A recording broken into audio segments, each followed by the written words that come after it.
Hi friends, welcome to செயின்ஸ் kitchen. இன்றைக்கி நம்ம செயின்ஸ் கிச்சனில் என்ன பார்க்க போகிறோன்னா, இப்போ எங்கள் ஊர் பக்கத்தில் லேசாக சாரலோட மழை பெஞ்சிட்ருக்கு. இந்த குளிராக இருக்கிறதுனால ஈவினிங் டைமில் அந்த குளிருக்கு எதமாக ஒரு ஸ்வீட்ஸ் சாப்பிடணும் போல் இருந்ததுனால ஒரு உடனடியாக செய்யக்கூடிய ஒரு சேமியா கேசரி தான் செய்ய போகிறோம். அந்த சேமியா கேசரிக்கு 1 கப்பு சேமியா, அதே கப்பில் 1 கப்பு சர்க்கரை, கொஞ்சம் கிஸ்மிஸ் பழம், முந்திரி பருப்பு, ஏலக்காய் பொடி, கொஞ்சம் போல் வீட்டிலே உருக்குன நெய், அந்த 1 கப்புக்கு 3 கப்பு தண்ணியை அளந்து ஒரு இதில் ஊற்றி வச்சுருக்கோம். இப்போ நம்ம சேமியா கேசரி செய்ய போகிறோம். வாங்க வீடியோக்குள்ளே போகலாம். இப்போ ஸ்டவ்வை பற்ற வச்சுட்டோம். அடிகனமான வானலை போட்டு நெய் ஊற்றிருக்கோம். இப்போ நெய் காஞ்சோடனே முந்திரி பருப்பை போட்டு முந்திரி பருப்பை நல்லா ஃப்ரை பண்ண உடனே கிஸ்மிஸ், அதே நேரத்தில் பக்கத்தில் ஒரு ஸ்டவ்வை பற்ற வச்சு அதில் அந்த 3 பங்கு தண்ணியை சுட வச்சு வச்சுருக்கோம். தண்ணி நல்லா கொதிக்கட்டும். அதனால் கொஞ்சம் சிம்மில் வச்சு இது செய்கிற வரைக்கும் அது கொதிக்கட்டும். நம்மளுக்கு 2.5 பங்கு தண்ணியே போதும். இருந்தாலும் சில நேரம் பத்தலைன்னா என்னங்கனால ஒரு 3 கப்பு தண்ணி அளவுக்கு அவங்க பக்கத்து ஸ்டவ்வில் இது பண்ணுது. இங்கே முந்திரி பருப்பை லேசாக முந்திரி பருப்பு ஃப்ரை ஆன உடனே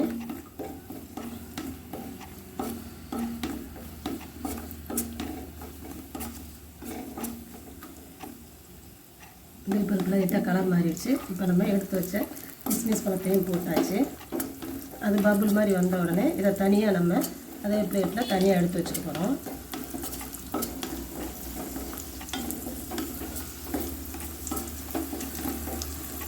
இப்போ பாருங்கள், பபுள் மாதிரி வந்துடுச்சா, அவ்வளோதான். இப்போ இதை நம்ம தனியாக ஒரு பிளேட்டில் எடுத்து வச்சுக்கிறோம்.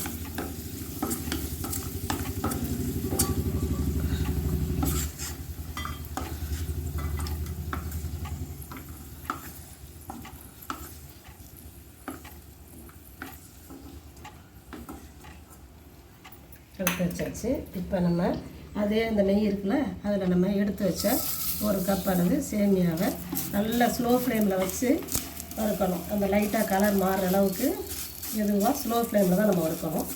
ஸ்லோ ஃப்ளேமில் நல்லா வறுத்துக்கலாம்.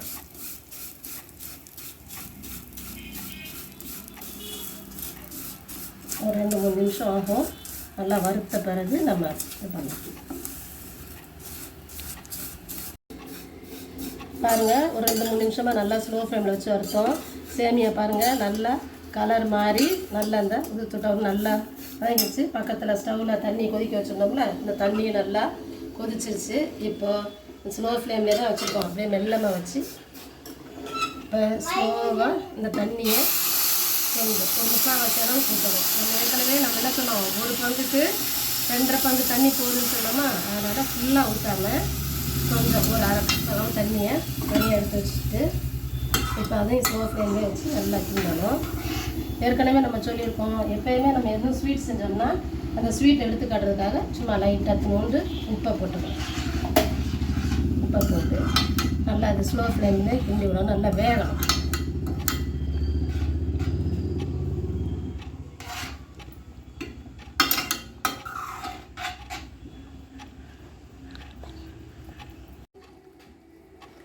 பாருங்கள், சேமியா நல்லா வெந்துருச்சு. இப்போ எடுத்து அப்படி நசுக்கி பார்த்தோம்னா நல்லா கையில் நசுங்கு தான் நல்லா வெந்துருச்சு. இப்போ நம்ம இதுக்கு ஒரு சின்னதில் கொஞ்சம் ஸ்பூன் ஏலக்காய் போட்டு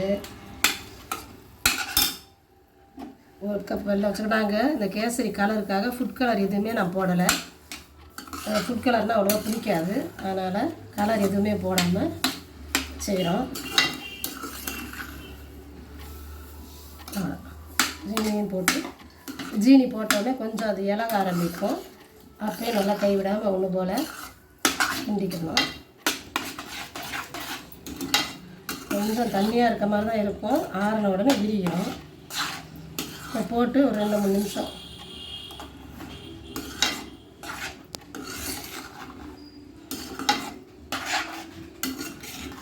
இதை சட்டுன்னு செஞ்சிடலாம். அந்த சேமியா கேசரி எல்லாருக்குமே ரொம்ப பிடிக்கும். இந்த குளிருக்கு நேரத்தில் அப்படியே கொஞ்சம் சுட சுட கேசரி செஞ்சு ஒரு சைடு மிக்சரோ ஏதாவது வச்சு நல்லா டீ குடிச்சோம்னா சூப்பராக இருக்கும்.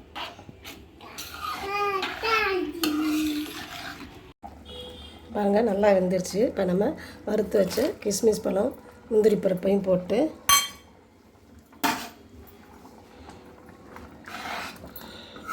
ஒன்று போல் கிண்டி விட்டுட்டோம். பார்க்க கொஞ்சம் தண்ணியாக இருக்க மாதிரி தான் இருக்கும். ஒரு 2 நிமிஷம் கழித்து பார்த்தோம்னா நல்லா இறுகி கேசரி சூப்பராக இருக்கும். இப்போ ஸ்டவ் ஆஃப் பண்ணிடலாம். இப்போ சூப்பராக நம்ம செஞ்ச சேமியா கேசரி ரெடி ஆயிடுச்சு. இதே மாதிரி அளவுகளோடு நீங்களும் உங்கள் வீட்டில் கேசரி செஞ்சு பாருங்கள். எங்கள் பாட்டி செய்கிற கேசரி எனக்கு ரொம்ப பிடிக்கும். பாருங்கள், டேஸ்ட்டாக இருக்குது.